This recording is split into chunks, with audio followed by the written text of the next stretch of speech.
Il m'a traité de perdante devant ses amis parce que je n'avais pas de travail. Ils ont tous ri de moi et pensaient que je n'étais rien, mais ils n'avaient aucune idée que je possédais l'entreprise pour laquelle ils travaillaient. Et l'expression sur leur visage était inestimable quand je les ai renvoyés et leur ai montré qui était le vrai perdant.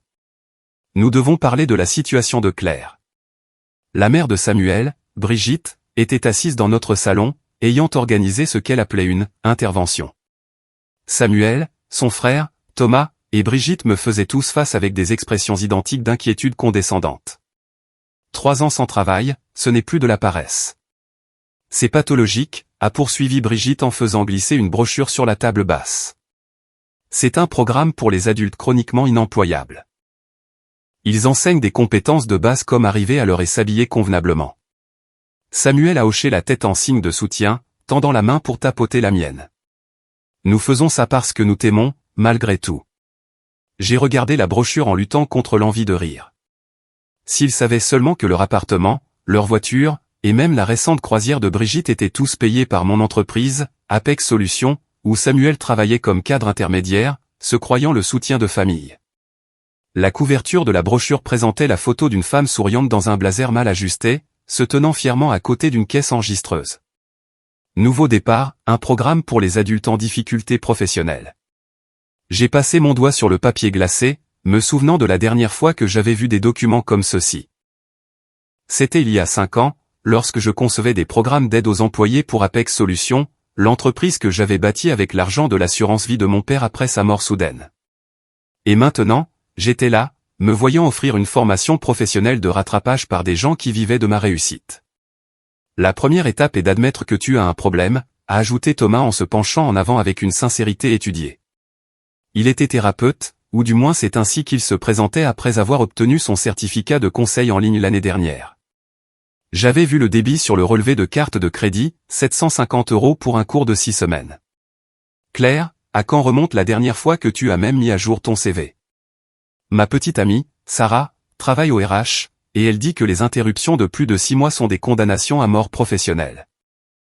J'avais envie de lui dire que Sarah travaillait au RH dans une filiale d'Apex Solutions, que j'avais personnellement examiné son évaluation de performance le trimestre précédent, qu'elle était compétente mais loin d'être l'autorité en matière de carrière qu'il croyait. Au lieu de cela, j'ai resserré mon cardigan autour de moi et j'ai baissé les yeux, l'image même de la défaite qu'il s'attendait à voir. Je l'ai mis à jour, dis-je doucement.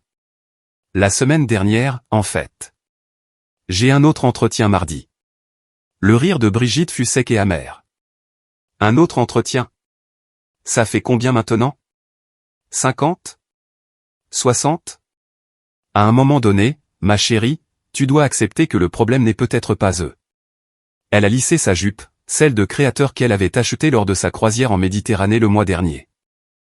Je le savais parce que le débit était apparu sur le compte de dépenses d'Apex Solutions que j'avais secrètement autorisé pour le bien-être familial des employés, un programme qui couvrait incidemment certains achats effectués par les membres de la famille des cadres intermédiaires comme Samuel. Maman a raison, a dit Samuel, en serrant ma main dans un geste qu'il pensait probablement réconfortant. Son alliance a capté la lumière, l'anneau de platine que je lui avais acheté attrapant le soleil de l'après-midi qui filtrait par les fenêtres de notre appartement.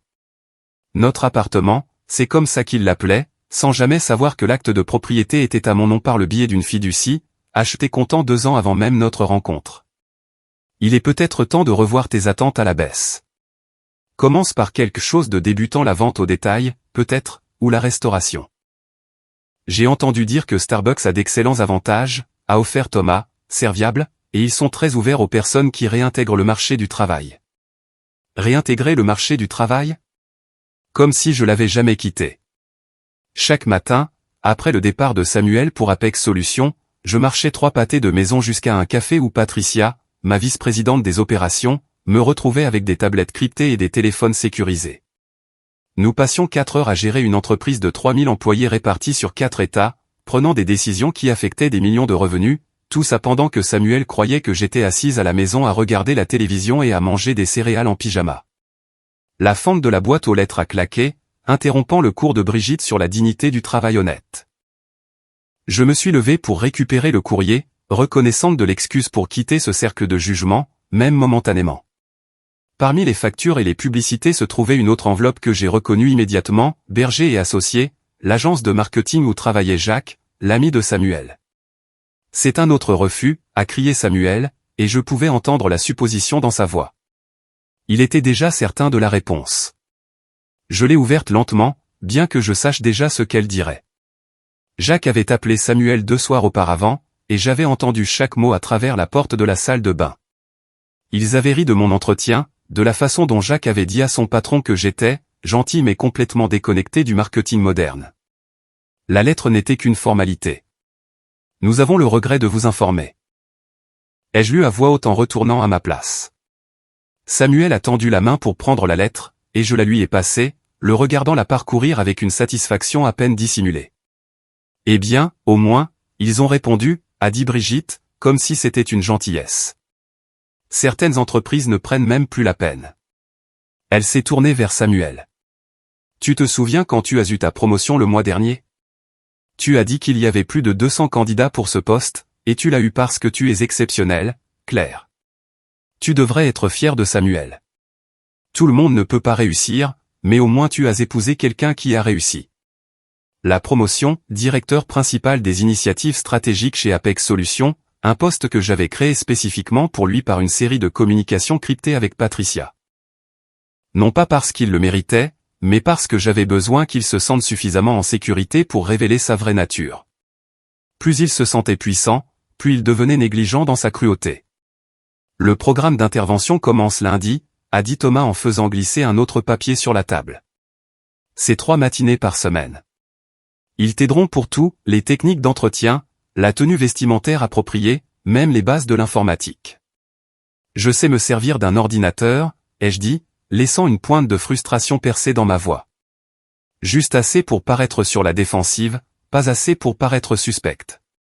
Bien sûr que tu sais, a dit Samuel, son ton suggérant le contraire. Mais savoir consulter ses emails et savoir utiliser des logiciels professionnels sont 2 choses différentes. Savais-tu même qu'Excel a des formules? Ce ne sont pas juste des cases pour taper des chiffres. La semaine dernière, j'avais utilisé Excel pour construire un modèle prédictif pour nos bénéfices du 3e trimestre qui aurait fait tourner la tête de Samuel. Mais j'ai juste hoché la tête, le laissant m'expliquer les tableurs comme si j'étais une enfant. Je vais réfléchir au programme, ai-je dit finalement, et Brigitte a rayonné comme si je venais d'accepter d'entrer en cure de désintoxication.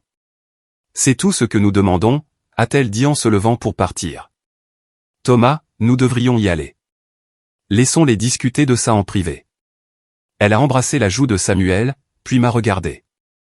Nous faisons ça par amour, Claire. Parfois, le plus grand cadeau est d'avoir quelqu'un qui est prêt à te dire la vérité. Après leur départ, Samuel m'a prise dans ce qu'il pensait probablement être une étreinte réconfortante. Ils sont bien intentionnés, a-t-il dit dans mes cheveux. Et ils ont raison. Ça a trop duré. C'est embarrassant, Claire. Mes collègues posent des questions sur toi, et que suis-je censé dire? Que ma femme n'arrive tout simplement pas à trouver sa place dans le monde? Je suis resté immobile dans ses bras, pensant à la réunion du conseil d'administration de lundi, celle à laquelle je participerai virtuellement sous mon identité de PDG, pendant que Samuel serait assis 3 étages plus bas, sans jamais savoir que sa femme discutait du budget de son département. L'équipement de surveillance que Patricia installait demain capturerait tout ce dont j'avais besoin. 3 ans de cette comédie, 3 ans de tests, et Samuel les avait tous échoués. Je ferai plus d'efforts, ai-je murmuré, les mots parfaits d'une épouse vaincue. Je sais que tu le feras, a-t-il dit, s'éloignant déjà pour consulter son téléphone. Oh, la fête pour la promotion de Durand est demain soir. Tu n'es pas obligé de venir si tu ne veux pas. Je sais que c'est difficile d'être entouré de gens qui réussissent quand on est en difficulté. La sonnette a retenti à 19h30 précise, juste au moment où je rangeais les restes des papiers de l'intervention de Brigitte. À travers le Judas, j'ai vu Marc, debout, avec une femme que je ne reconnaissais pas, son bras drapé possessivement autour de ses épaules. Derrière eux, David garait sa BMW, celle qu'il avait louée le mois dernier après son augmentation, une augmentation que j'avais approuvée à travers 3 niveaux de bureaucratie d'entreprise. Claire, voici Sylvie, a annoncé Marc quand j'ai ouvert la porte, guidant sa petite amie devant moi sans attendre d'invitation. Sylvie a offert un sourire gêné et a tendu la main, que j'ai serrée brièvement. Elle était plus jeune que je ne l'avais imaginé, peut-être 25 ans, avec des yeux intelligents qui semblaient tout observer d'un seul coup. C'est vrai, a chuchoté Sylvie pendant que Marc se dirigeait directement vers le bar. Que tu cherches du travail depuis 3 ans. Avant que je puisse répondre, Samuel est sorti de la chambre, son visage s'illuminant à la vue de son public qui arrivait. Marc, timing parfait. Je viens d'ouvrir un vieil Armagnac. Le meilleur pour célébrer la promotion de Durand. Il a complètement ignoré la question de Sylvie, entraînant Marc dans une de ces étreintes viriles que les hommes font quand ils essaient de prouver quelque chose. David est entré ensuite, suivi de 3 autres collègues d'Apex Solutions dont je connaissais les noms grâce au dossier du personnel mais que je faisais semblant d'avoir du mal à retenir, Benoît de la logistique, Jean du service client, et Romain du propre département de Samuel. Chacun m'a salué avec cette expression particulière que les gens réservent aux parents âgés ou aux chiots malades. Pauvre Claire, toujours au chômage, toujours en train d'essayer. Claire nous parlait justement de son dernier refus, a annoncé Samuel à la pièce, en désignant la lettre toujours posée sur notre table basse. Berger et associé. Elle pensait vraiment avoir une chance avec celui-là. Les hommes se sont installés sur nos meubles de salon, chacun tenant un verre en cristal rempli de whisky de ma collection privée. La bouteille avait coûté 750 €, achetée lors d'un voyage d'affaires en Écosse 2 ans auparavant. Samuel l'avait trouvée au fond de notre placard le mois dernier et avait supposé que c'était un cadeau de son entreprise. « Tu sais quel est ton problème, Claire ?» a dit David en s'installant dans le fauteuil en cuir que j'avais acheté l'année de la fondation d'Apex. « Tu n'es pas réaliste quant à tes perspectives à ce stade. N'importe quel travail vaut mieux que pas de travail du tout. C'est ce que je n'arrête pas de lui dire, a convenu Samuel, en remplissant les verres avec mon whisky. Mais elle a ce truc de fierté. Elle continue de postuler à des postes pour lesquels elle n'est pas qualifiée. Marc a tiré Sylvie à côté de lui sur le canapé. Peut-être que la vente au détail n'est pas une si mauvaise idée. Ma cousine a commencé chez Carrefour après avoir été au chômage pendant 6 mois. Maintenant, elle est directrice adjointe. Ça lui a pris 5 ans, mais quand même. 5 ans pour devenir directrice adjointe. J'ai hoché la tête pensivement, comme si c'était un conseil vraiment utile, tout en examinant mentalement les derniers rapports de projet de Marc. Il avait manqué 3 échéances critiques ce trimestre, accusant à chaque fois des erreurs système que je savais être des erreurs d'utilisateur. En fait, a ajouté Romain, déjà à son 2e verre, ma voisine cherche quelqu'un pour l'aider avec son entreprise de promenade de chiens. Ce n'est pas glamour, mais c'est 18 € de l'heure, au noir. Samuel a ri, un son sec et méchant. Claire qui promène des chiens. Vous imaginez ? Elle a déjà du mal à préparer le petit déjeuner sans tout brûler. La pièce a éclaté de rire, et j'ai senti Sylvie bouger inconfortablement à côté de Marc. Mais la soirée ne faisait que commencer. Samuel, galvanisé par son public, a sorti son téléphone avec le panache théâtral d'un magicien préparant son meilleur tour. « Vous devez voir ça », a-t-il dit en faisant défiler ses vidéos. Le mois dernier, j'ai filmé Claire en train de s'entraîner pour un entretien. Elle n'avait aucune idée que je filmais. La vidéo a commencé, et je me suis vu sur le petit écran, debout devant le miroir de notre chambre, répétant des réponses aux questions d'entretien standard. Mais les réponses étaient fausses, guindées et confuses, parce que Samuel m'avait mal conseillé la veille. Il m'avait dit que l'intervieweur voudrait entendre parler d'expérience en leadership alors que le poste était pour un débutant. Il avait insisté pour que je mette l'accent sur des compétences dont je n'avais pas besoin tout en ignorant celles qui comptaient. « Parlez-moi de votre plus grand défaut », disait ma voix enregistrée, et je me suis regardé à l'écran bredouiller une réponse sur le fait d'être trop perfectionniste, le cliché exact que Samuel avait insisté pour qu'il sonne professionnel. Les hommes hurlaient de rire. David essuyait des larmes de ses yeux. Elle a vraiment sorti le truc du perfectionniste. C'est un suicide en entretien. Attendez, ça devient encore mieux, a promis Samuel en lançant une autre vidéo. Celle-ci me montrait après l'entretien, assise dans ma voiture, l'air abattu. Je n'avais pas su qu'il m'avait suivi, je ne l'avais pas vu filmer de l'autre côté du parking. On devrait faire une compilation, a suggéré Marc en sortant son propre téléphone. Les plus grands échecs d'entretien de Claire. On pourrait l'envoyer à ses chaînes de vidéos d'échecs. Oui. David enregistrait déjà, pointant son téléphone vers moi. Claire, parle-leur du refus d'aujourd'hui. Allez, fais ton numéro pour nous. Fais ton numéro, comme un animal de cirque. Samuel m'a fait signe de m'approcher, tapotant la coudoir de son fauteuil comme s'il appelait un chien. Viens ici, chérie. Raconte au gars l'histoire de Berger et Associés. Dis-leur ce que Jacques a dit à propos de tes références. Je me suis levé lentement, me suis approché du fauteuil de Samuel et j'ai commencé à réciter le refus, gardant ma voix plate et défaite. David continuait d'enregistrer. Marc riait si fort qu'il en tremblait. Et Samuel avait l'air triomphant, comme s'il venait de gagner quelque chose d'important. C'est cruel. La voix a tranché à travers les rires comme une lame. Sylvie était debout, le visage empourpré de colère. C'est cruel, et vous le savez tous. Vous êtes des adultes qui harcèlent quelqu'un qui est déjà en difficulté. Le silence s'est fait dans la pièce. L'expression de Samuel est passée d'amusé à agacé en quelques secondes. Sylvie, tu ne comprends pas la situation. Tu as une vraie carrière. Tu es comptable. Claire, ici. Il a fait un geste dédaigneux vers moi. Elle fait semblant de chercher du travail depuis 3 ans. Ce n'est pas du harcèlement quand c'est la vérité.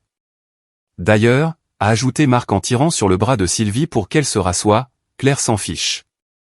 N'est-ce pas, Claire?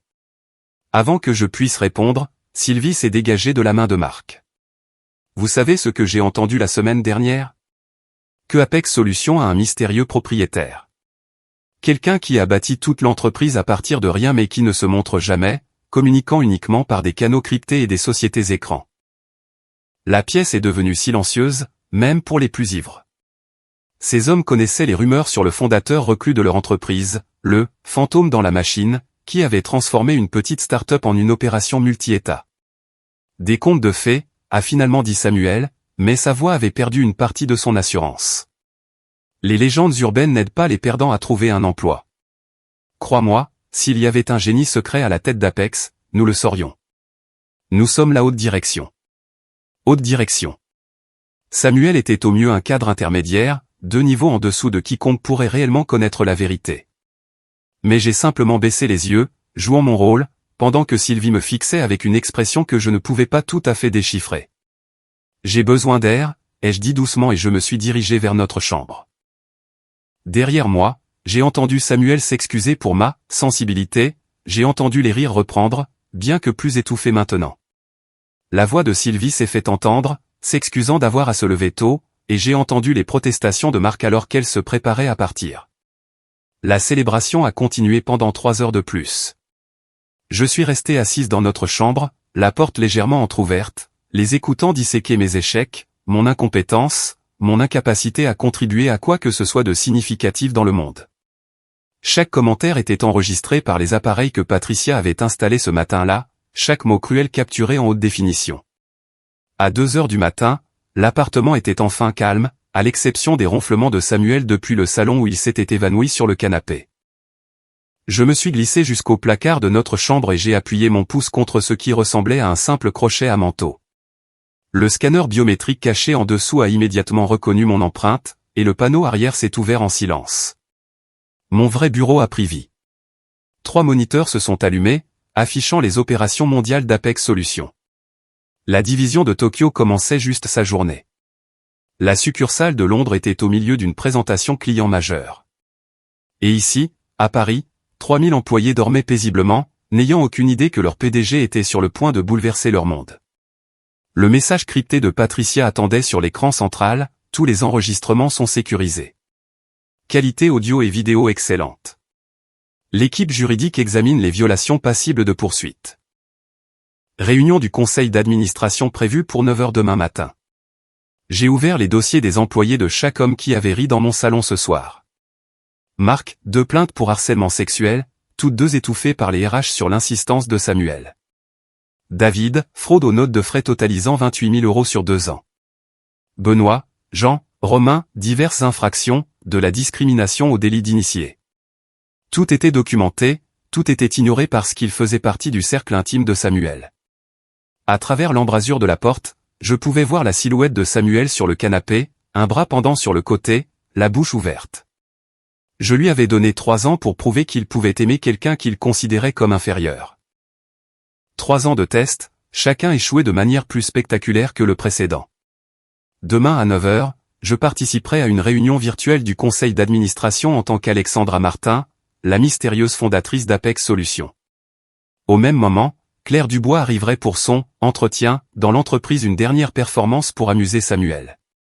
J'ai regardé les écrans montrant mon empire, bâti à partir de rien, dirigé depuis l'ombre, sur le point d'émerger dans une lumière dévastatrice. La tempête qui se préparait était sur le point d'éclater, et Samuel n'avait aucune idée qu'il se tenait en plein sur son chemin. Les moniteurs projetaient une lumière bleue sur mon visage alors que je fermais le système à 4h30 du matin. Samuel n'avait pas bougé du canapé, ses ronflements résonnant dans notre appartement. Je me suis habillé en silence dans l'obscurité, choisissant un jean usé et un vieux sweatshirt d'université, des vêtements qui seraient bientôt remplacés par quelque chose de bien plus calculé. Mes mains étaient stables tandis que j'écrivais un mot pour Samuel, parti à un entretien. Souhaite-moi bonne chance. Je l'ai laissé là où il le trouverait, à côté de la cafetière. Les rues étaient vides, à l'exception des camions de livraison et de quelques joggeurs, alors que je me dirigeais vers Apex Solutions. Au lieu de l'entrée principale où la sécurité reconnaîtrait n'importe quel cadre, je suis descendu par les marches en béton menant à l'entrée de service, celle utilisée par le personnel de maintenance et les livreurs. Mon badge visiteur, préparé des semaines auparavant sous le nom de « Claire Petit », m'a donné accès au quai de chargement. Patricia m'attendait dans la salle de stockage du sous-sol que nous avions transformée en zone de préparation temporaire. Elle tenait un tailleur en polyester qui semblait provenir du rayon des soldes d'un magasin discount, avec des bouloches sur le tissu et un ourlet légèrement inégal. C'est presque douloureux à regarder, a dit Patricia en me tendant la tenue. 38 €, chaussures comprises. L'équipe d'entretien ne pourra pas cacher son dédain. C'est le but, ai-je répondu en examinant le tissu bon marché. Montre-moi les images de la semaine dernière. Patricia a affiché les enregistrements de sécurité sur sa tablette. 3 jeunes cadres étaient assis autour d'une table de conférence, examinant le CV de leur dernière victime. La femme, une mère célibataire retournant au travail après avoir élevé ses enfants, avait brillamment réussi son entretien. Mais là, après coup, il se moquait de sa nervosité, de sa tenue, de la façon dont elle avait mal prononcé un terme technique. Elle s'est carrément mise à pleurer, a ri l'un d'eux sur l'enregistrement. Je lui ai demandé pourquoi elle pensait mériter le poste, et elle s'est effondrée. C'était pathétique. C'étaient les protégés de Samuel, triés sur le volet pour leur capacité à faire en sorte que les autres se sentent petits. Thomas, à peine 25 ans mais déjà expert en cruauté d'entreprise. Julien, qui avait été refusé par de meilleures entreprises et se vengeait sur chaque candidat qui l'interrogeait. Et Michel, dont la propre incompétence était masquée par son talent pour humilier les autres. Je me suis changé pour enfiler ce désastre en polyester, fourrant mes vrais vêtements dans un sac que Patricia cacherait.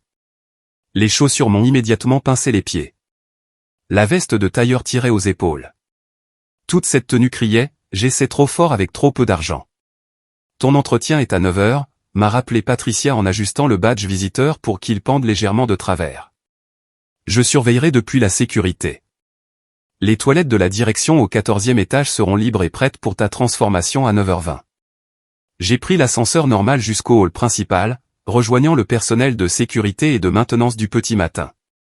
À 7h30, je me suis installé sur l'une des chaises en plastique inconfortables près de la réception, serrant un dossier contenant mon faux CV. Les vrais employés ont commencé à arriver à 8h, passant en trompe devant moi dans leur rush matinal. Aucun d'eux n'a jeté un regard à la femme au tailleur bon marché penchée sur ses papiers. Mon téléphone a vibré avec un SMS de Samuel, « Bonne chance pour ton petit entretien. Essaie de ne pas trop te ridiculiser. » À 8h30, le hall s'est rempli de l'énergie matinale habituelle. Des chargés de clientèle discutant de leurs projets du week-end, des développeurs débattant de code, des assistants jonglant avec les commandes de café. Mes employés, tous complètement inconscients que leur PDG était assise parmi eux. Puis je l'ai senti avant de le voir. L'eau de Cologne de Samuel, la chair qu'il avait mise sur sa carte de société le mois dernier, l'a précédé à travers les portes tournantes. Il parlait fort au téléphone, sa voix portant à travers le sol en marbre. Non, j'ai dit à Durand de s'occuper du comte Peterson. Je ne peux pas tout faire moi-même. Il a fait une pause, a écouté, puis a ri. Ouais, ma femme est là pour un autre entretien. Je sais, ça devient ridicule. 3 ans que ça dure. Il est passé à côté de moi sans me regarder, puis s'est arrêté, s'est retourné. Ses yeux m'ont trouvé, et son visage s'est transformé en une malice ravie. Il a immédiatement mis fin à son appel et a ressorti son téléphone, ses doigts volant sur l'écran. En quelques secondes, j'ai vu Marc et David sortir des ascenseurs, suivis par les autres de la fête de la veille.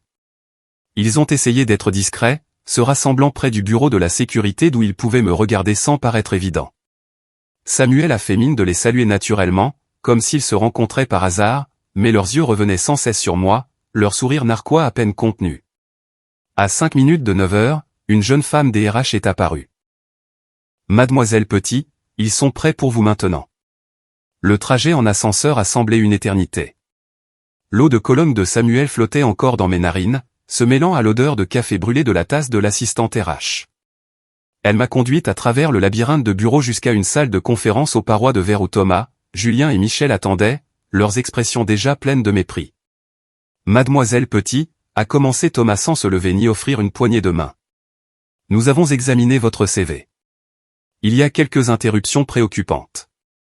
3 ans, pour être exact, a ajouté Julien, feuilletant des papiers qu'il ne lisait pas vraiment. Qu'avez-vous fait exactement? J'ai cherché la bonne opportunité, ai-je commencé délibérément, laissant ma voix trembler légèrement. La bonne opportunité, a ri Michel. Après 3 ans, ne pensez-vous pas qu'il est temps de revoir vos exigences à la baisse? À travers les parois de verre, je pouvais voir le groupe de Samuel qui s'était positionné à un groupe de bureaux voisins, faisant semblant de travailler tout en regardant mon humiliation. Samuel enregistrait avec son téléphone, n'essayant même pas de le cacher. Parlez-nous de votre expérience avec les systèmes de gestion de données, a dit Thomas, sachant d'après mon faux CV que je n'avais revendiqué que des connaissances de base. J'ai bredouillé une réponse, mélangeant les termes, regardant leurs yeux se glacer de supériorité. En attrapant mon verre d'eau, je l'ai renversé, projetant de l'eau sur la table. Julien a reculé avec une alarme exagérée tandis que Michel a carrément éclaté de rire. Je suis tellement désolé, ai-je balbutié, utilisant des mouchoirs pour éponger le dégât pendant qu'il regardait sans aider. Quelle diriez-vous être votre plus grande faiblesse, a demandé Thomas, la question dégoulinant de condescendance. J'ai fait une pause, le regardant droit dans les yeux un instant. Croire en des gens qui ne le méritent pas, quelque chose a vacillé sur le visage de Thomas, un moment de confusion face à cette réponse inattendue.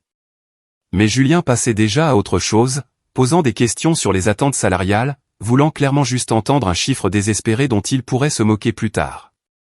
Après exactement 15 minutes, ils se sont levés à l'unisson. Nous vous recontacterons, a dit Michel, se dirigeant déjà vers la porte. Les RH vous raccompagneront. Mais je n'avais pas besoin des RH. Je savais exactement où j'allais. Tandis qu'il sortait par une porte, je suis sorti par une autre, me dirigeant directement vers l'ascenseur de la direction. Mon badge, celui de visiteur, ne fonctionnerait pas ici, mais Patricia s'était assurée que l'ascenseur attendrait, ses caméras temporairement hors ligne. Le 14e étage était réservé à la haute direction, bien qu'aucun d'entre eux n'arrive jamais avant 9h30. Les toilettes de la direction étaient vides, impeccables, avec le sac que Patricia y avait placé posé sur le comptoir en marbre. J'ai enlevé le désastre en polyester et j'ai enfilé une armure Armani. Le tailleur était parfaitement coupé, chaque ligne conçue pour transmettre le pouvoir. Les talons Louis Vuitton m'élevaient, non seulement physiquement, mais psychologiquement. J'ai appliqué du rouge à lèvres de la teinte que je portais le jour où j'avais signé les papiers de constitution d'Apex Solutions, rouge sang, rouge victoire. Patricia avait inclus le badge de PDG, le vrai avec un accès complet au bâtiment, et un dossier contenant les lettres de licenciement pour Samuel et tout son cercle. Chaque document était étayé par 3 ans de preuves, chaque blague cruelle, chaque plainte étouffée, chaque violation de la politique de l'entreprise, documentée et vérifiée. Je me suis regardé dans le miroir et je me suis vu clairement pour la première fois en 3 ans. Pas l'épouse vaincue, pas la chercheuse d'emploi désespérée, mais Claire Dubois, fondatrice et PDG d'Apex Solutions. À travers la porte des toilettes, j'entendais des voix dans le couloir. Le rire de Samuel résonnait contre les murs, rejoint par celui de ses amis. Ils retournaient à leur bureau, probablement pour revoir la vidéo de mon entretien, pour l'ajouter à leur collection de mes échecs. 10 minutes de plus, ai-je pensé en appliquant une dernière couche de rouge à lèvres. 10 minutes de plus de leur monde tel qu'ils le connaissaient. Je suis sorti des toilettes de la direction et j'ai pénétré dans le couloir, mes talons annonçant chaque pas avec une précision aiguë contre le sol en marbre.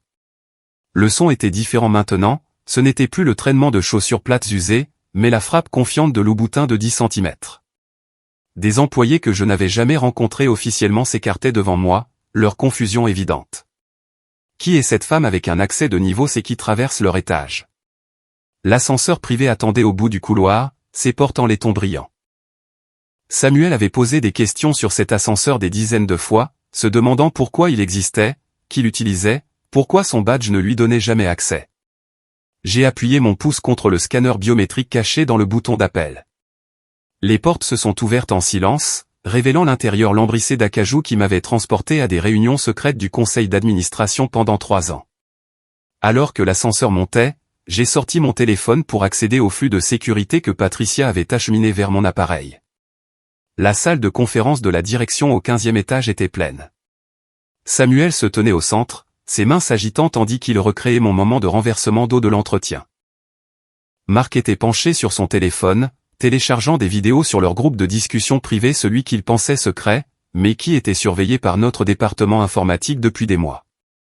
David tapait rapidement, ajoutant des commentaires à quelque chose appelé « Chronique de l'épouse perdante », un document partagé où il collectait mes échecs depuis 1 an. Vous auriez dû voir sa tête quand ils ont posé des questions sur la gestion des données, disait Samuel, sa voix portant à travers le flux audio. Elle a littéralement dit « les données », quoi, comme si elle n'avait jamais entendu le terme. C'était un mensonge, bien sûr. J'avais délibérément bredouillé les termes techniques, mais je n'avais jamais rien dit d'aussi absurde. Mais sa version faisait une meilleure histoire, et son public était avide de croire au pire. Les portes de l'ascenseur se sont ouvertes sur l'étage de la direction. Le couloir s'étendait devant moi, tout en verre et en chrome, orné d'œuvres d'art modernes soigneusement sélectionnées. Au fond, la salle de conférence brillait de la lumière du matin. Je pouvais les voir à travers les parois transparentes, cet homme qui croyait posséder cet espace, cette entreprise, ce moment. J'ai marché lentement, délibérément, laissant chaque pas résonner comme un coup de tonnerre. Quelques cadres supérieurs m'ont croisé dans le couloir, jetant des regards surpris à la femme inconnue avec une autorisation de PDG, mais personne ne m'a arrêté. Patricia avait bien fait son travail, s'assurant que les bonnes personnes soient opportunément ailleurs. À 6 mètres de la porte, j'ai fait une pause. À travers la vitre, j'ai regardé Samuel afficher une autre vidéo sur l'écran intelligent de la salle de conférence. Elle datait d'il y a 2 semaines, moi, sortant d'un autre entretien raté, les épaules affaissées dans une défaite fabriquée. Ils riaient si fort que Marc s'essuyait les yeux. C'était leur divertissement matinal, leur rituel de camaraderie, leur preuve de supériorité. J'ai poussé la porte en verre et je suis resté sur le seuil, laissant ma présence emplir l'espace. Le rire a continué pendant 3 secondes de plus, 3 secondes où ils ne m'ont pas remarqué, 3 secondes de joie pure et inconsciente à mes dépens. Puis David m'a vu le premier. Son visage est devenu blême, sa main figée en plein geste. Les autres ont suivi son regard. La tasse de café de Samuel s'est arrêtée à mi-chemin de sa bouche. Le liquide à l'intérieur a tremblé, un minuscule tremblement de terre de reconnaissance. Ses yeux ont parcouru mes chaussures, mon tailleur, mon visage, passant par la confusion, l'incrédulité et les premiers frémissements de la peur. « Messieurs », ai-je dit, ma voix portant l'autorité que j'avais cachée pendant 3 ans. « Je crois que vous avez quelque chose qui m'appartient. » Claire ? La voix de Samuel s'est brisée sur mon nom. « Comment es-tu ? » C'est un étage restreint. Étage élevé, ai-je interrompu en sortant mon téléphone. D'une seule touche, chaque écran de la salle de conférence, 3 moniteurs, 2 tablettes, même leur téléphone personnel s'est allumé avec le même document, les statuts de constitution d'Apex Solutions, datés de 5 ans avant ma rencontre avec Samuel. Ma signature, audacieuse et claire.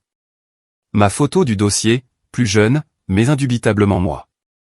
En fait, tout mon bâtiment. La tasse de café de Marc lui a glissé des mains. Le fracas de la céramique sur le marbre fut sec, final, le café s'étalant sur le sol blanc comme une confession. Je ne comprends pas, balbutia Samuel, sa confiance habituelle s'évaporant. Ça doit être une sorte de blague. La seule blague, ai-je dit en entrant complètement dans la pièce, c'est que tu as vécu avec moi pendant 4 ans sans jamais te demander comment je pouvais me permettre notre appartement. Sans jamais questionner pourquoi j'avais des économies malgré mon chômage. Sans jamais remarquer que chaque chose que tu attribuais à ton succès était en réalité la mienne. J'ai de nouveau touché mon téléphone.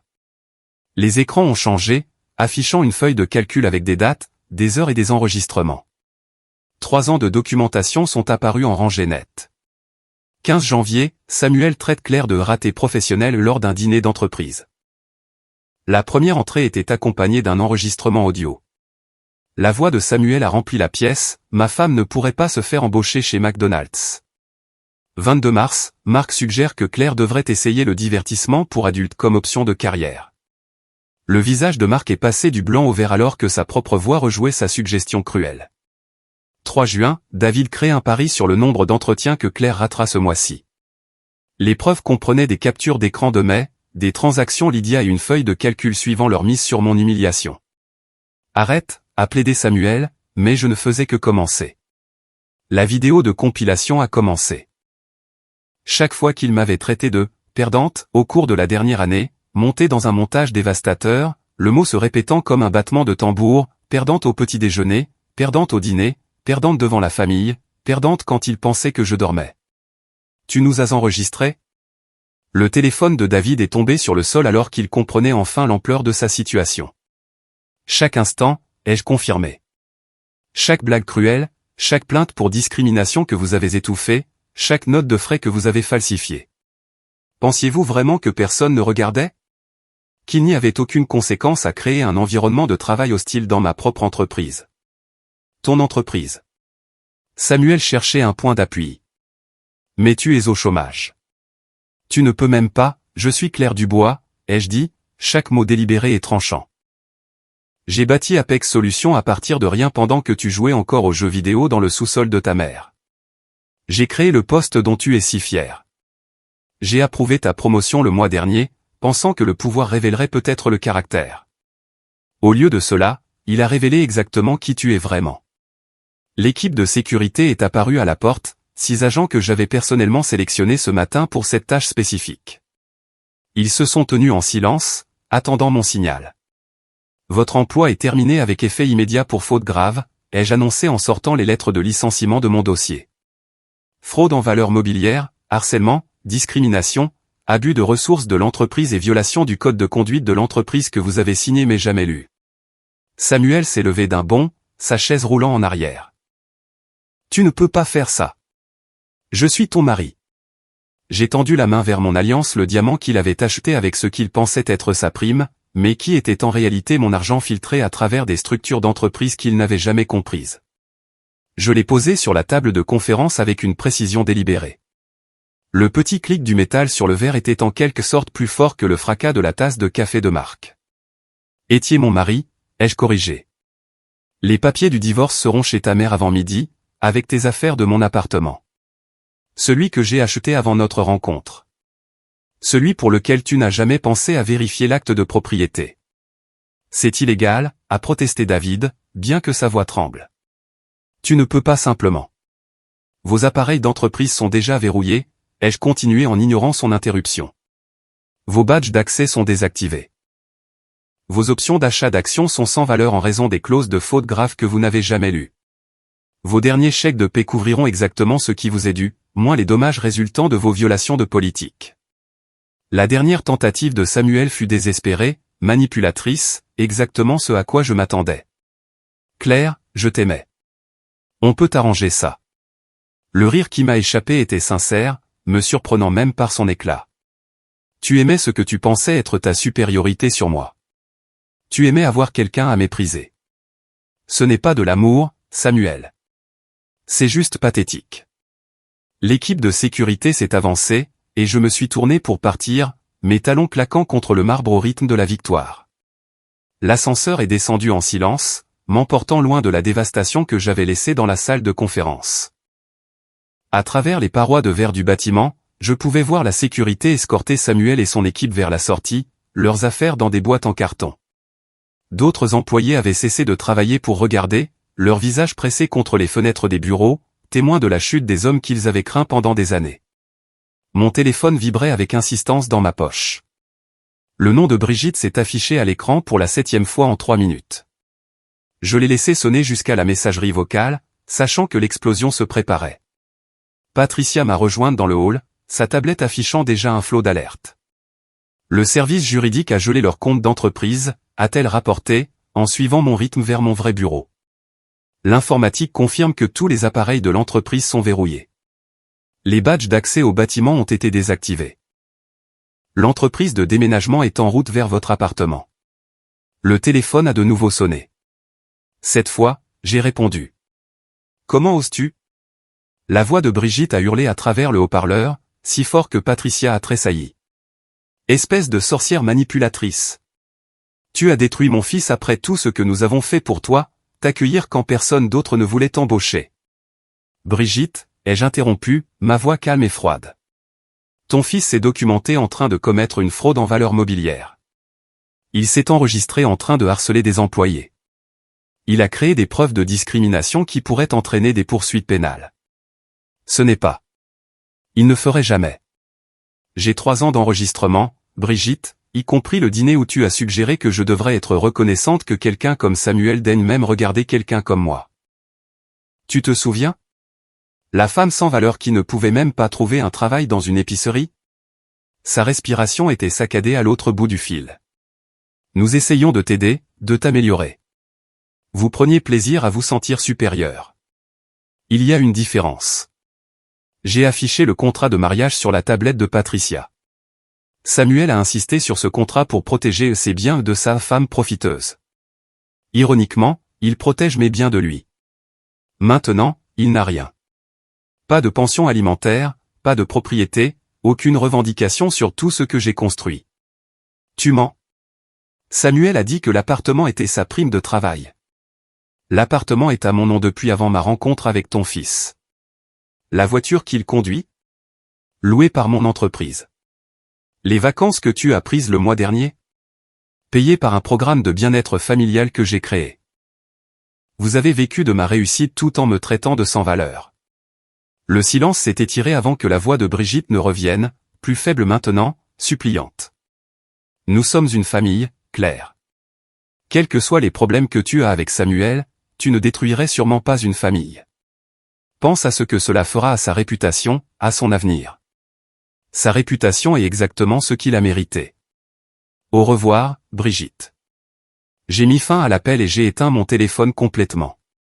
Patricia m'a guidé vers la suite exécutive que je n'avais jamais utilisée ouvertement, celle avec « PDG » gravé sur la porte.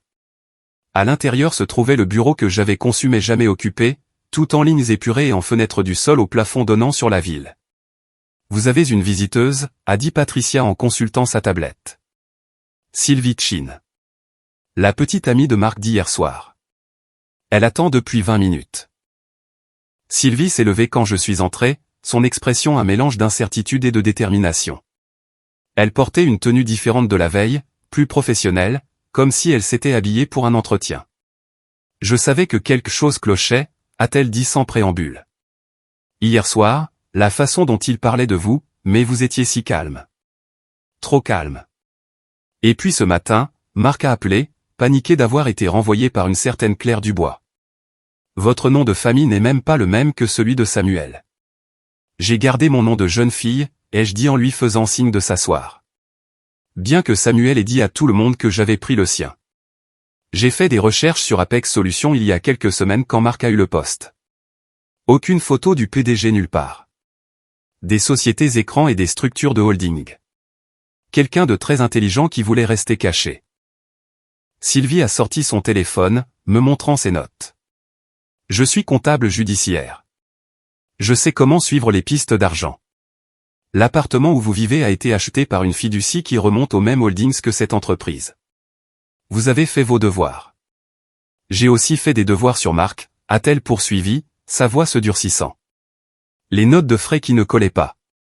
Les dîners de clients qui avaient lieu quand les clients n'étaient pas en ville. Je prévoyais de le quitter de toute façon, mais ce qui s'est passé hier soir l'a confirmé. La façon dont ils vous ont traité était dégoûtante. La plupart des gens seraient restés silencieux. Sylvie a secoué la tête. Ma mère a été au chômage pendant 2 ans après la restructuration de son entreprise. J'ai vu des gens la traiter comme si elle ne valait rien, comme si être entre 2 emplois signifiait qu'elle n'avait aucune valeur. Je me suis promis que je ne serais jamais quelqu'un qui reste silencieux. Je l'ai étudié un instant, cette femme qui s'était dressée dans une pièce pleine de brutes, qui avait cherché la vérité quand tout le monde acceptait les mensonges. Êtes-vous heureuse dans votre cabinet actuel? J'ai été licenciée le mois dernier, a admis Sylvie. Coupe budgétaire. Marc ne le sait pas. Je fais semblant d'aller travailler tout en cherchant un emploi. Ironique, n'est-ce pas? Assise dans cette pièce pendant qu'il se moquait de vous parce que vous étiez au chômage, et je suis secrètement dans la même situation. Pas la même situation, ai-je corrigé. Vous n'êtes pas au chômage. Vous êtes la nouvelle comptable judiciaire principale d'Apex Solutions, si vous voulez le poste. J'ai besoin de quelqu'un qui peut auditer 3 ans de dossiers financiers et trouver chaque irrégularité que Marc et ses amis ont créée. Les yeux de Sylvie se sont écarquillés. Vous êtes sérieuse? J'apprécie les gens qui tiennent tête au brut. Commencez lundi. Elle a hoché la tête, puis m'a surprise en riant. Marc va perdre la tête quand il l'apprendra. J'ai quitté le bureau à 18h ce soir-là, prenant l'ascenseur jusqu'au parking. L'endroit était presque vide, la plupart des employés étant partis pour la journée. Mais debout à côté de ma voiture se trouvait Samuel, son costume froissé, ses cheveux en désordre, ses yeux cerclés de rouge et désespérés. La sécurité est sortie de ses postes, mais j'ai levé la main pour les arrêter. Je voulais entendre ce qu'il avait à dire, quelle dernière manipulation y tenterait. Tu m'as piégé, a-t-il commencé, la voix rauque. 3 ans de simulation, de mensonge. 3 ans de test pour voir si tu pouvais aimer quelqu'un que tu considérais comme inférieur. Tu as échoué à chaque test. Il a changé de tactique, écartant les mains dans un geste de réconciliation. On peut arranger ça, Claire. Tu n'es pas obligé de faire ça. On peut aller en thérapie. Recommencer. Avec quel argent, Samuel? Tu es au chômage maintenant.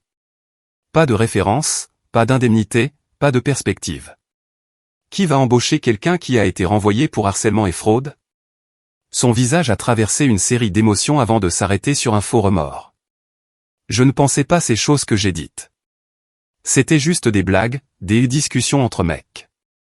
Tu sais que je t'aimais. Tu aimais avoir quelqu'un à qui te sentir supérieur. Il y a une différence. Finalement, sa vraie nature a émergé, la colère et les menaces que j'attendais. Je vais te détruire. Je vais dire à tout le monde que tu es une menteuse manipulatrice. Je m'assurerai que tout le monde sache ce que tu as fait. Avec quelle plateforme? Tu n'as aucune crédibilité, aucune connexion, aucune ressource. Tout ce que tu pensais avoir construit était en fait à moi. Je suis passé devant lui en direction de ma voiture. L'appartement sera vide quand tu arriveras. Tes affaires sont chez ta mère. Le portier a reçu l'ordre de ne pas te laisser entrer. Tu es toujours une perdante. A-t-il crié après moi, son dernier coup désespéré. L'argent ne change rien à ça. Tu es toujours la femme qui ne pouvait se faire embaucher nulle part. Je me suis retourné, m'autorisant un sourire sincère. Non, Samuel. C'est moi qui ai réussi. Toi, tu es juste au chômage. Le trajet de retour était étrange, sachant que Samuel ne serait pas là. L'appartement semblait différent quand je suis entré plus grand, en quelque sorte, comme s'il pouvait enfin respirer. L'équipe de Patricia avait été minutieuse. Toute trace de Samuel avait disparu, de son installation de jeu à sa collection de montres qu'il pensait être des investissements. À minuit, je me tenais dans la cuisine, mon ordinateur portable ouvert sur le comptoir, plus caché. Plus d'onglets de recherche d'emploi factice. Plus de mise à jour de CV simulé. Plus de dévalorisation de moi-même. Mais le silence était lourd, comme si l'espace attendait quelque chose. J'ai appelé Emma à Lyon, ma sœur, que j'avais tenue à distance pour maintenir ma couverture. Elle a répondu à la deuxième sonnerie malgré l'heure tardive. C'est fini, ai-je dit sans préambule. La comédie est terminée. Son soulagement fut immédiat et audible. Dieu merci, Claire. J'ai détesté te voir disparaître. 3 ans à te voir te rabaisser pour cet homme. Quand viens-tu nous rendre visite? La vraie toi. Bientôt, ai-je promis à Emma, tenant toujours le téléphone contre mon oreille. Je dois d'abord nettoyer le désordre ici. Après avoir raccroché, je suis resté debout dans mon appartement vide. Le silence n'était plus oppressant, mais en quelque sorte plein d'attente, comme si le bâtiment lui-même attendait de voir ce qui allait suivre. Le lendemain matin est arrivé, gris et couvert, correspondant au poids que je sentais dans ma poitrine alors que je me préparais pour ce qui allait être la réunion la plus importante de ma carrière. Pas une réunion du conseil d'administration ou une présentation aux investisseurs, mais ma première conversation honnête avec les 3000 personnes qui travaillaient pour Apex Solutions sans savoir qui j'étais vraiment. Patricia avait tout organisé dans l'auditorium principal. Les équipes de tournage installaient le matériel pour la diffusion en direct qui atteindrait chaque bureau, chaque employé à distance, chaque personne dont la vie avait été affectée par la culture toxique que j'avais laissé se développer en jouant mon jeu avec Samuel. À 9 heures précises, je suis monté sur scène. Pas de pupitre, pas de notes, juste moi debout devant une caméra qui allait diffuser mon visage à travers toute l'entreprise pour la première fois. La lumière rouge de l'enregistrement s'est allumée. Mon nom est Claire Dubois, ai-je commencé, ma voix stable malgré le tumulte dans mon estomac. Je suis la fondatrice et PDG d'Apex Solutions. Au cours des 3 dernières années, vous avez reçu des messages de ma part par des canaux cryptés, sans jamais connaître mon visage ou mon histoire. Aujourd'hui, cela change. La barre de discussion sur le moniteur s'est immédiatement remplie de messages trop rapides à lire. Patricia filtrerait les plus importants plus tard. Hier, 5 cadres ont été licenciés pour faute grave. L'un d'eux était mon mari. J'ai laissé cette information s'imprégner avant de continuer. Pendant 3 ans, je me suis fait passer pour une épouse au chômage afin d'observer la culture de cette entreprise de l'intérieur. Ce que j'ai découvert, c'est un harcèlement systématique, de la discrimination et un environnement toxique qui a fait fuir des personnes talentueuses. J'ai affiché les nouveaux documents de politique sur l'écran derrière moi. À compter d'aujourd'hui, nous mettons en place des systèmes de signalement anonyme avec une surveillance par des tiers. Tout cadre faisant l'objet de plaintes pour harcèlement fera l'objet d'une enquête immédiate. Nous établissons un programme de réintégration pour les employés qui sont partis en raison de conditions de travail hostiles. Les messages affluaient encore plus vite maintenant. Patricia en a surligné un, Jennifer Paré demande sa réintégration. Dit que Samuel Moreau a rendu sa vie professionnelle insupportable pendant 2 ans. Jennifer, ai-je dit directement à la caméra, sachant qu'elle regardait, votre réintégration est approuvée. À tous ceux qui sont partis à cause du harcèlement ou de la discrimination, nos portes sont ouvertes. Nous vous avons fait défaut par le passé. Nous ne vous ferons plus défaut. À midi, 17 anciens employés avaient soumis des demandes de réintégration. Chaque demande comprenait des récits de moquerie, de sabotage et de cruauté systématique qui remontaient à Samuel et son cercle intime. Les lire me retournaient l'estomac. Il ne s'agissait pas seulement de ce qu'ils m'avaient fait, il s'agissait des carrières qu'ils avaient détruites, des rêves qu'ils avaient anéantis, du talent qu'ils avaient chassé. Mon téléphone a vibré avec un numéro inconnu. Nancy Chenu de la Tribune Financière avait réussi à obtenir ma ligne directe. Mademoiselle Dubois, j'ai reçu une information anonyme concernant des licenciements massifs chez Apex Solutions. La source affirme que vous avez orchestré une vendetta personnelle contre votre mari. Un commentaire ? Au lieu de refuser, j'ai pris une décision que Patricia qualifierait plus tard de brillante ou de folle. Je vous accorderai une interview exclusive, Mademoiselle Chenu. Demain, 14 h. Amenez vos caméras. La préparation de l'interview a consumé le reste de la journée. Patricia et moi avons élaboré des réponses qui naviguaient entre la vérité personnelle et la nécessité d'entreprise. Nous avons sélectionné des preuves qui exposaient les coupables tout en protégeant l'identité des autres victimes. Le soir, nous avions une stratégie qui nous permettrait de contrôler le récit avant que Samuel ne puisse le manipuler à sa manière. Nancy Chenu est arrivée avec une équipe complète, transformant mon bureau en studio improvisé. Elle était plus jeune que je ne l'avais imaginé, le regard vif et avide de l'histoire qui ferait sa carrière. Commençons par la question évidente, a commencé Nancy une fois les caméras en marche. Vous avez prétendu être au chômage pendant 3 ans tout en dirigeant secrètement une entreprise de plusieurs millions d'euros. Pourquoi ? Je voulais savoir si quelqu'un pouvait m'aimer sans ma réussite, ai-je répondu, la vérité plus simple que toutes les explications complexes que j'avais préparées. À la place, j'ai découvert quelque chose de plus sombre, comment le pouvoir sans responsabilité détruit les gens. Votre mari faisait partie des employés licenciés. Mon futur ex-mari. Et oui, il a été enregistré en train de harceler des subordonnés, de se moquer de candidats à l'embauche et de créer un environnement de travail hostile. Le fait qu'il était marié avec moi ne l'exempte pas des conséquences. Nancy s'est penchée en avant, sentant la vraie histoire. Mais cela doit sûrement être personnel. Il vous a humilié pendant des années. Il a humilié celle qu'il pensait que j'étais, une femme au chômage qu'il considérait sans valeur. La trahison personnelle n'est rien comparée à la découverte qu'il avait chassé des personnes talentueuses de mon entreprise. Des gens comme Jennifer Paré, qui dirige maintenant notre équipe d'innovation. L'interview a été diffusée ce soir-là. En quelques heures, elle est devenue virale avec le titre « Une PDG découvre le harcèlement de son mari sur le lieu de travail en se faisant passer pour une épouse au chômage ».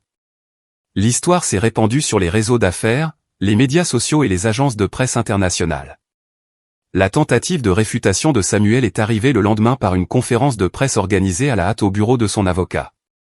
Mais chaque affirmation qu'il a faite a été immédiatement contredite par les preuves que nous avons publiées, un enregistrement audio de lui qualifiant des employés de « quota de diversité », une vidéo de lui se moquant de candidats à l'embauche, des fils de discussion par email montrant des plaintes étouffées. L'effet domino a été rapide et dévastateur.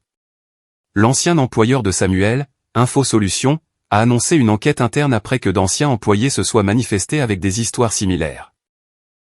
L'ancienne entreprise de Marc a découvert qu'il falsifiait des notes de frais depuis des années. Le bootcamp de codage de David a révélé qu'ils n'avaient jamais réellement terminé leur programme, mais avaient simplement falsifié un certificat. J'ai regardé depuis mon bureau leur réseau professionnel se désintégrer en temps réel. Les connexions LinkedIn coupées comme des fils téléphoniques. Les recommandations disparues. D'anciens collègues prenant publiquement leur distance. Leurs noms sont devenus radioactifs dans l'industrie. Patricia apportait des mises à jour toutes les heures, chacune documentant un autre morceau de leur mort professionnelle. Marc vient de se voir refuser un poste de débutant dans une start-up. La candidature de David pour un poste d'enseignant a été refusée. Samuel a été mis sur liste noire par toutes les grandes entreprises de la ville. Mais au lieu de satisfaction, je ressentais un vide grandissant. Chaque mise à jour apportait moins de joie, moins de justification, juste un engourdissement qui semblait avaler la colère qui m'avait alimenté si longtemps. Le vol d'Emma a atterri ce soir-là.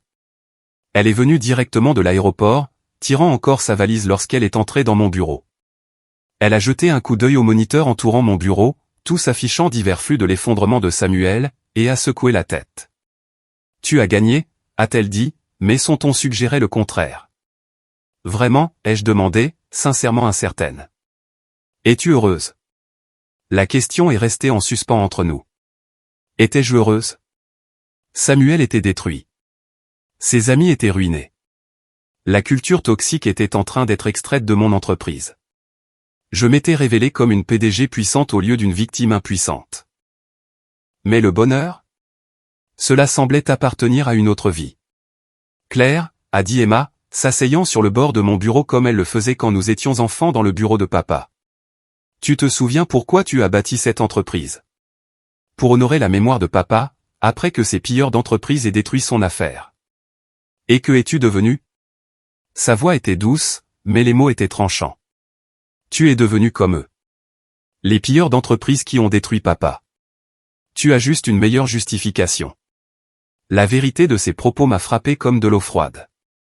J'avais passé tellement de temps à orchestrer la chute de Samuel que j'avais perdu de vue qui je devenais dans le processus. Les moniteurs autour de moi ressemblaient soudainement à des barreaux de prison, chaque écran montrant un autre angle de la destruction que j'avais soigneusement orchestré.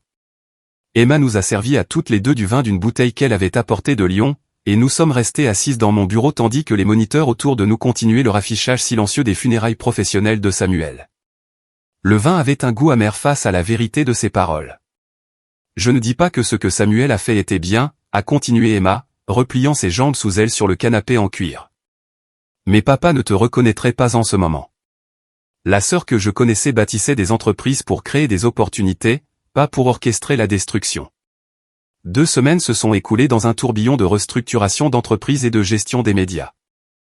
L'histoire avait pris une vie propre, générant des articles de fond sur la toxicité au travail, la dynamique des genres et la responsabilité des entreprises. Ma boîte de réception débordait de demandes d'interviews, d'offres de livres et d'invitations à des conférences. Je les ai toutes refusées, me concentrant plutôt sur la reconstruction de la culture d'Apex à partir de zéro. Puis Patricia a fait irruption dans mon bureau un jeudi matin, le visage empourpré d'inquiétude. Samuel est dans le hall. Il est ivre et fait une scène. J'ai affiché le flux de sécurité sur mon moniteur central. Il était là, débraillé au point d'être méconnaissable. Son costume cher avait été remplacé par un pantalon kaki froissé et un polo taché. Ses cheveux, autrefois parfaitement coiffés, pendaient, mous et gras. Il criait au bureau de la sécurité, ses mots bredouillés, mais son intention claire. J'exige de la voir. Claire, je sais que tu regardes. Tu as détruit ma vie, espèce de sorcière manipulatrice. Des employés avaient commencé à se rassembler, certains le reconnaissant grâce à la couverture médiatique virale. Plusieurs avaient sorti leur téléphone, enregistrant sa crise. Il a trébuché, se rattrapant au bureau de la sécurité, puis a continué sa tirade. Elle m'a piégé. 3 ans de mensonges. Ce n'est pas une victime. C'est une fraude qui a détruit des hommes bien pour son jeu malsain. La sécurité a commencé à se diriger vers lui, mais je me suis levé brusquement. Je descends. Patricia m'a attrapé le bras. C'est ce qu'il veut. Ne lui donne pas cette satisfaction. Non, ai-je dit en me dégageant. Cela doit se terminer correctement, en personne, là où tout a commencé. La descente en ascenseur a semblé à la fois interminable et trop brève. Quand les portes se sont ouvertes sur le hall principal, la foule rassemblée s'est écartée. Les yeux injectés de sang de Samuel ont immédiatement trouvé les miens, un mélange de rage et de désespoir vacillant sur son visage. La voilà. A-t-il annoncé à la foule, sa voix se brisant. La grande Claire Dubois. La marionnettiste. La femme qui a détruit 5 carrières pour son propre divertissement. J'ai marché lentement vers lui, mes talons claquant contre le sol en marbre avec une précision mesurée. Le hall est tombé dans le silence, à l'exception de ce son rythmé et de la respiration laborieuse de Samuel. Quand je me suis arrêté à 1 mètre de lui, assez près pour sentir l'alcool qui émanait de ses pores, j'ai parlé assez clairement pour que tout le monde entende. Tu veux connaître la vérité, Samuel? La vérité complète? Je n'ai pas attendu sa réponse. Oui, je t'ai testé. Pendant 3 ans, j'ai prétendu être au chômage pour voir si tu pouvais aimer quelqu'un que tu percevais comme inférieur, quelqu'un sans pouvoir, sans argent, sans statut. Tu as menti. Je t'ai donné 3 ans d'opportunité de faire preuve de gentillesse. Chaque lettre de refus que j'ai ramenée à la maison, tu t'en es moqué au lieu de me réconforter. Chaque entretien raté, tu l'as transformé en divertissement pour tes amis. Chaque moment de vulnérabilité que je t'ai montré, tu l'as utilisé comme une arme. La foule grandissait, des employés des étages supérieurs descendant pour assister à cet acte final. Samuel a légèrement vacillé, sa colère cédant la place à quelque chose de plus désespéré. Tu m'as piégé. Tu voulais que j'échoue. Non, Samuel. Je voulais que tu réussisses. Je voulais que tu prouves que l'amour pouvait exister sans dynamique de pouvoir, que tu pouvais soutenir quelqu'un que tu pensais n'avoir rien à offrir d'autre qu'eux-mêmes. J'ai sorti mon téléphone, lui montrant une photo de notre mariage. Tu te souviens de ça? Tu as promis de m'aimer pour le meilleur et pour le pire, dans la richesse comme dans la pauvreté. Mais tu n'as aimé que l'idée d'être supérieur à moi. Ce n'est pas. Je t'aimais vraiment. Tu aimais avoir quelqu'un à mépriser. Chaque blague cruelle, chaque humiliation publique, chaque fois que tu m'as traité de perdante. Ce n'était pas de l'amour, Samuel. C'était de la maltraitance déguisée en sollicitude. Son visage s'est décomposé, le combat s'écoulant de lui. Tu as tout détruit. Ma carrière, ma réputation, ma vie. Je ne t'ai pas détruit, Samuel, ai-je dit, ma voix plus douce maintenant, mais portant toujours à travers le hall silencieux. J'ai juste arrêté de te protéger de toi-même. Ta cruauté, ta discrimination, ta fraude c'était tout toi. J'ai juste fait en sorte qu'il y ait enfin des conséquences. La sécurité a recommencé à avancer. Mais Samuel ne se battait plus. Alors qu'il le conduisait vers la sortie, Patricia est apparue à mon coude avec une tablette, son expression illisible. Il y a quelque chose que tu dois voir, a-t-elle dit doucement, m'éloignant de la foule qui se dispersait. Dans mon bureau, elle a ouvert un dossier sur lequel elle enquêtait. J'ai fait une enquête approfondie sur Samuel. Après la confrontation, j'ai trouvé ça. L'écran montrait un article de journal datant de 15 ans. Le père de Samuel, Robert Moreau, était vice-président d'une entreprise technologique. Il a été pris dans une restructuration quand Samuel avait 12 ans. Il ne s'en est jamais remis professionnellement. J'ai lu l'article, voyant une version plus jeune de Samuel sur la photo de famille. Ils ont perdu leur maison 6 mois plus tard, a continué Patricia. Ils ont vécu dans leur voiture pendant 3 mois. La mère de Samuel a cumulé 3 emplois pendant que son père sombrait dans la dépression. Samuel a fait ses études universitaires grâce à des bourses et des prêts, travaillant la nuit pour soutenir sa famille. Cette révélation a tout recontextualisé sans pour autant l'excuser. La cruauté de Samuel envers les chômeurs n'était pas seulement de l'arrogance. C'était de la peur. Une peur traumatique profonde de finir comme son père. Il avait frappé vers le bas parce qu'il était terrifié de tomber lui-même. Nous sommes tous les deux des produits d'un traumatisme d'entreprise, ai-je dit doucement, une vague de compréhension m'envahissant. Son père a été détruit par l'indifférence des entreprises. Le mien a été détruit par des pilleurs d'entreprises. Nous avons tous les deux construit nos vies en réponse à ce traumatisme. Il a choisi de devenir la botte, écrasant les autres. J'ai choisi de devenir l'ombre, tirant les ficelles. Ce soir-là, seul dans mon bureau, avec les mots d'Emma résonnant encore et la révélation de Patricia fraîche dans mon esprit, je me suis assise devant deux documents. Le premier était le dossier de licenciement complet de Samuel, destruction professionnelle totale, charge criminelle potentielle, ruine financière. Le second était quelque chose de différent, un accord de démission. Patricia a lu par-dessus mon épaule. Avec une indemnité ? Une indemnité de base, suffisante pour 6 mois. Conditionnée à l'achèvement d'une thérapie et à l'accord de ne plus jamais occuper un poste de direction. J'ai signé le second document. Il a besoin d'aide, pas d'une annihilation complète. Après tout ce qu'il t'a fait, le détruire complètement ferait de moi exactement comme les gens qui ont détruit mon père et le sien. Cela prouverait que le pouvoir corrompt, que la vengeance est tout ce qui compte. J'ai scellé le document dans une enveloppe. Ce n'est pas de la pitié, Patricia. C'est choisir qui je veux être quand la colère s'estompera enfin. Patricia a remis l'enveloppe scellée à l'avocat de Samuel le mardi suivant. L'homme, un défenseur public surmené qui avait pris le cas de Samuel par pitié, a semblé soulagé que les négociations ne soient pas nécessaires. En 3 jours, nous avons reçu la confirmation que Samuel avait signé l'accord de démission, acceptant l'indemnité de base et les conditions de thérapie obligatoires. Son avocat a livré une lettre manuscrite avec les documents signés. Je l'ai tenue un long moment avant de l'ouvrir, sentant son poids non pas physique, mais émotionnel. L'écriture de Samuel était tremblante, comme si elle avait été écrite après de nombreuses tentatives infructueuses. Claire, ceci n'est pas une excuse car je ne pense pas que tu en croirais une. Mais j'ai besoin que tu saches que je comprends maintenant. La peur de ne devenir rien m'a fait avoir besoin que quelqu'un soit moins que moi. J'entre en thérapie, je déménage en Bretagne pour vivre avec mon père. Ironique, considérant que j'ai passé toute ma vie à fuir son échec. Oncle Jean m'a offert du travail dans sa quincaillerie. Salaire minimum, mais honnête. Peut-être que j'apprendrai ce que j'aurais dû savoir depuis le début. Samuel, la lettre de Brigitte est arrivée le même jour, juste 3 lignes sur son papier à lettres personnelles, j'ai créé un monstre parce que le succès était tout ce qui comptait. Je fais du bénévolat au centre pour l'emploi du centre-ville maintenant, j'apprends ce qu'est la vraie lutte, You said. J'ai classé les 2 lettres dans un tiroir sans répondre.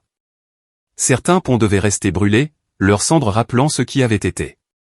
Mais, brûler, ne signifiait pas, nucléaire. Cela signifiait fini, complet, sans aucune radiation empoisonnant l'avenir. 6 mois se sont écoulés dans un tourbillon de transformation. Apex Solutions est devenu méconnaissable par rapport à l'entreprise pour laquelle Samuel avait travaillé.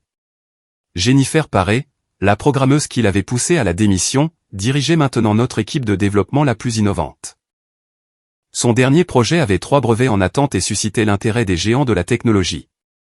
Sylvie Chin avait découvert des irrégularités financières au-delà de ce que nous avions initialement découvert, économisant des millions à l'entreprise et lui valant une promotion au poste d'auditrice financière en chef. Les employés qui avaient souffert sous le groupe de Samuel ne survivaient pas seulement, ils prospéraient. Maria, que Samuel avait qualifiée de « quota de diversité », en face, dirigeait maintenant notre expansion latino-américaine. Thomas, le jeune cadre qui m'avait aidé à m'humilier lors de cet entretien, avait été remplacé by Someon Samad repeatedly passed over for promotion, une femme discrète nommée Sarah, qui a transformé la culture du département en quelques semaines.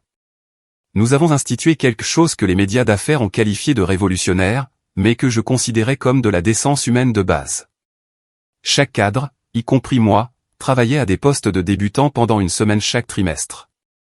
Pas pour observer, pas pour superviser, mais pour faire réellement le travail, répondre aux appels, traiter des données, nettoyer les salles de pause. La première fois que j'ai travaillé au service client, gérant des appels furieux pendant 8 heures, j'ai compris viscéralement ce à quoi nos employés de première ligne étaient confrontés quotidiennement. Les revenus ont augmenté de 40%, mais le chiffre qui comptait le plus pour moi était la satisfaction des employés, 92%, la plus élevée de notre secteur. Mon père aurait été fier, non pas de la vengeance, mais de ce qui a grandi de ses cendres. Le mariage d'Emma a eu lieu en septembre, une petite cérémonie à Lyon avec vue sur le lac d'Annecy. J'étais sa demoiselle d'honneur, portant une simple robe lavande qu'elle avait choisie. Aucune marque de créateur n'était nécessaire. Quand est venu le moment de mon discours, j'ai regardé les visages rassemblés, la famille et les amis qui avaient assisté à ma disparition de 3 ans dans l'ombre de Samuel. Nous portons tous des masques, ai-je commencé, ma coupe de champagne tremblant légèrement dans ma main. Certains pour se protéger, certains pour tromper, certains parce que nous oublions qui nous sommes en dessous. Emma m'a vu disparaître derrière un masque que je pensais révéler la vérité, mais qui l'a au contraire obscurci. Le plus grand cadeau n'est pas de trouver quelqu'un qui aime votre masque, c'est de trouver quelqu'un qui vous aide à vous souvenir pourquoi vous n'en avez pas besoin. Les applaudissements furent chaleureux, sincères. Plus tard, dans le miroir de la salle de bain, en réappliquant mon rouge à lèvres, je n'ai vu ni la PDG vengeresse ni l'épouse vaincue. Juste Claire, fatiguée d'avoir dansé, légèrement ivre de champagne, le mascara bavé par les larmes de joie pendant la cérémonie. Juste humaine. Le nouveau beau-frère d'Emma m'a approché pendant la réception, mentionnant que son jeune frère avait été licencié d'une agence de marketing. L'ancienne moi aurait été méfiante, aurait enquêté, aurait testé. Au lieu de cela, je lui ai tendu ma carte de visite. Dites-lui d'envoyer son CV directement à mon bureau. Nous sommes toujours à la recherche de bonnes personnes. Pas de test, a demandé Emma plus tard, ayant entendu l'échange. Pas de jeu, ai-je promis. Juste des chances honnêtes pour des gens honnêtes. 1 an après le départ de Samuel, j'ai assisté à la conférence nationale sur l'éthique des affaires à Strasbourg. L'ironie d'être une conférencière principale sur la responsabilité des entreprises ne m'a pas échappé. Après ma présentation sur le leadership transparent, je rassemblais mes affaires quand je l'ai vu de l'autre côté du centre des congrès. Samuel était assis au dernier rang d'un atelier intitulé « Reconstruire après un traumatisme d'entreprise ». Il avait un carnet ouvert, un stylo à la main, prenant réellement des notes. Il avait perdu du poids, son costume cher remplacé par un pantalon kaki et une simple chemise. Son alliance avait disparu, mais l'inclinaison arrogante de son menton aussi. Nos regards se sont croisés à distance. Pendant un instant, aucun de nous n'a bougé. Puis il a hoché la tête, pas grand-chose, juste une petite reconnaissance. J'ai hoché la tête en retour, la même reconnaissance subtile. Aucun mot n'était nécessaire ni souhaité. Nous étions des personnes différentes maintenant, façonnées par la destruction, mais pas définies par elle. Plus tard, Patricia a mentionné qu'elle avait gardé un œil sur lui malgré mes instructions d'arrêter. Il a été accepté au programme de travail social de l'Université de Nantes. Spécialisation en traumatisme et rétablissement en milieu de travail. Sa proposition de thèse porte sur le cycle de l'abus en entreprise. J'ai senti quelque chose d'inattendu monter dans ma poitrine. Pas le pardon, ce qui impliquerait que je portais encore la blessure, et pas la satisfaction, ce qui signifierait que j'avais encore besoin de la victoire. C'était plus calme, plus complexe. De la reconnaissance, peut-être. Nous avions tous les deux été des produits du traumatisme d'entreprise, le gérant de manière destructrice. Et maintenant, nous essayons tous les deux de construire quelque chose de mieux à partir des décombres. Ce soir-là, de retour à mon bureau, je me tenais devant le mur de moniteurs qui avait autrefois suivi chaque mouvement de Samuel, chaque échec, sa destruction complète. Un seul restait actif, montrant les opérations en temps réel d'Apex, des employés travaillant tard sur des projets auxquels ils croyaient, des agents de sécurité faisant leur ronde, des équipes de nettoyage se préparant pour demain. J'ai éteint définitivement le dernier moniteur de surveillance. Il n'y aurait plus de suivi, plus de surveillance, plus de besoin de savoir. La vengeance était complète, non pas parce que Samuel était détruit, il ne l'était pas, mais parce que je n'en avais plus besoin pour définir qui j'étais. 3 ans à prétendre être une perdante, 1 an à révéler la vérité, et maintenant, enfin, je n'étais ni la victime ni la vainqueur. J'étais juste Claire Dubois, construisant quelque chose de valable à partir des cendres de ce que nous avions brûlé ensemble. La vengeance de la perdante était terminée, mais ce qui importait plus, c'était ce qui commençait après, une entreprise bâtie sur la responsabilité, une vie bâtie sur la vérité, et un avenir qui ne nécessitait l'échec de personne d'autre pour ma réussite. Le bureau était calme, à l'exception du bourdonnement des ordinateurs et du son lointain du trafic nocturne. J'ai rassemblé mes affaires, éteint les lumières et suis rentré chez moi, dans un appartement qui était simplement le mien, où plus personne ne tenait les comptes. Si ce récit de pouvoir caché et de vengeance ultime vous a captivé, écrasez ce bouton « J'aime » tout de suite. Le moment qui m'a le plus stupéfié est celui où Claire est entrée dans la salle du conseil et a révélé la vérité. Quel a été votre rebondissement préféré? Partagez-le dans les commentaires ci-dessous. Pour plus d'histoires captivantes de vengeance et de rédemption, abonnez-vous et activez la cloche de notification pour ne jamais manquer la suite.